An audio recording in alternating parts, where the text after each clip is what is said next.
Bonjour, ici Message Lumière de la famille Myriam. Quelle joie aujourd'hui de se retrouver pour découvrir encore une fois qui est Jésus.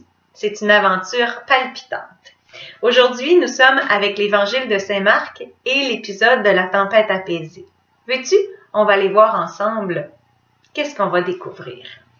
Ce jour-là, le soir venu, Jésus dit à ses disciples, « Passons sur l'autre rive. » Quittant la foule, ils amenèrent Jésus comme il était dans la barque, et il y avait d'autres barques avec lui. Survient une violente tempête. Les vagues se jetaient sur la barque, si bien que déjà elle se remplissait. Lui dormait sur le coussin à l'arrière. Les disciples le réveillent et lui disent, « Maître, nous sommes perdus, cela ne te fait rien. » Réveillé, il menaça le vent et dit à la mer, « Silence, tais-toi. » Le vent tomba et il se fit un grand calme. Jésus leur dit, « Pourquoi êtes-vous si craintifs? N'avez-vous pas encore la foi? » Saisis d'une grande crainte, ils se disaient entre eux, « Qui est-il donc celui-là? Pour que même le vent et la mer lui obéissent. » Cette dernière question, je pense qu'elle est essentielle. Qui est-il donc celui-là? Qui est Jésus? C'est toujours la question à laquelle répond l'Évangile, et spécialement l'Évangile de Saint Marc. Tu connais le style de Saint Marc qui est assez direct, alors on va aller voir au début de son Évangile parce que déjà il répond à cette question et tout son Évangile va servir à prouver que c'est vrai. Que dit Saint Marc? Commencement de l'Évangile de Jésus-Christ, Fils de Dieu. Ah, Jésus, Christ, Fils de Dieu. C'est ce que Saint Marc veut nous dire. On va aller voir dans la tempête apaisée, est-ce qu'on voit que Jésus est le Christ et le Fils de Dieu? Le mot qui m'a frappé au tout départ, c'était « réveiller ». Ah, ça m'a fait penser à sommeil, Jésus dormait. Ça m'a fait aussi penser à la résurrection. Je pense que cet épisode nous montre Jésus dans son mystère mort-résurrection. Il dort dans la barque, il se réveille. Il est le Fils de Dieu, n'est-ce pas? C'est ce que Marc nous disait. Jésus est le Fils de Dieu et il le prouvera à travers sa résurrection d'entre les morts. Ensuite, qui est-il donc pour que même le vent et la mer lui obéissent? Ah, Jésus, le vent et la mer lui obéissent. Qui a créé le vent et la mer pour qu'ils lui obéissent? N'est-ce pas Dieu? Jésus est le Fils de Dieu. Le vent et la mer lui obéissent. Il est vrai homme et vrai Dieu. Et vrai homme justement parce que les apôtres amènent Jésus comme il était. Comment il était? Il était fatigué, peut-être, il s'est endormi, mais il était aussi dans la chair. Il entre avec sa chair dans la barque de Pierre. Est-ce que ça ne te fait pas penser non plus à l'Église? Tu ne trouves pas qu'on rencontre Jésus à travers cet évangile? On apprend à le découvrir. On pourrait dire, Jésus était fatigué, s'est endormi. Non, Jésus, il est mort et ressuscité. Jésus est le Fils de Dieu fait chair, le Verbe incarné qu'on a fêté il y a un petit peu plus d'un mois à Noël. Je trouve ça tellement intéressant. Et une autre question que je me suis posée, et on se la pose ensemble, pourquoi Jésus dormait dans la barque?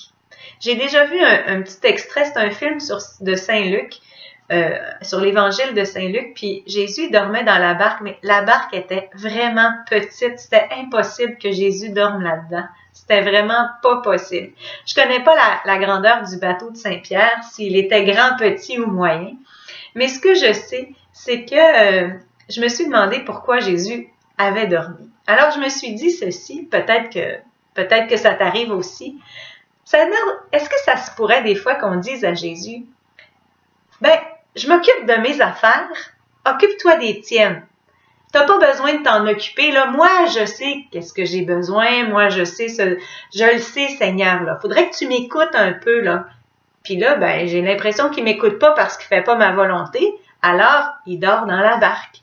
Des fois, je laisse Jésus dormir parce que je ne lui laisse pas faire son travail de fils de Dieu. Puis là, la tempête prend parce que par moi-même, là, je suis pas capable de faire des grandes choses. Je peux juste faire des petits oui d'amour pour que lui y agisse, pour que lui y fasse son travail de fils de Dieu, qui est de calmer la tempête, qui est de me sauver, qui est de sauver mes proches, puis qui est de conduire l'Église.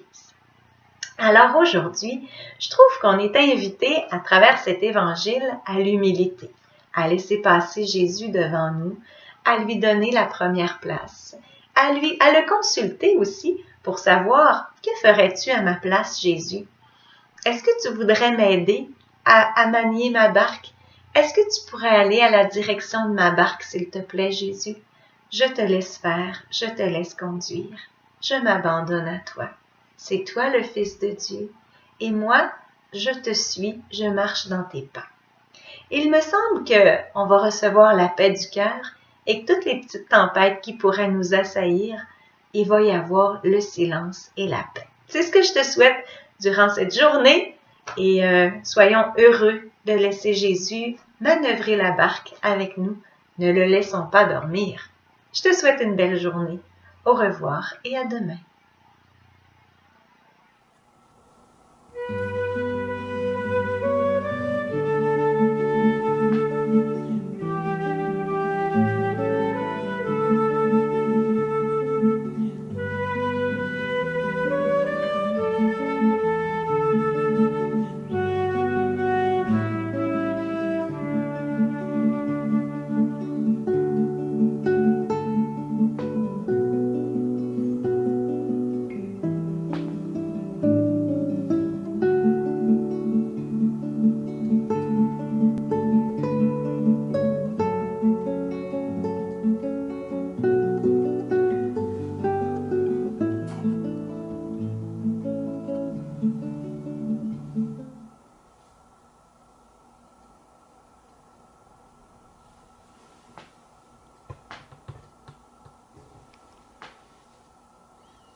Je suis tout à toi, tout ce que j'ai à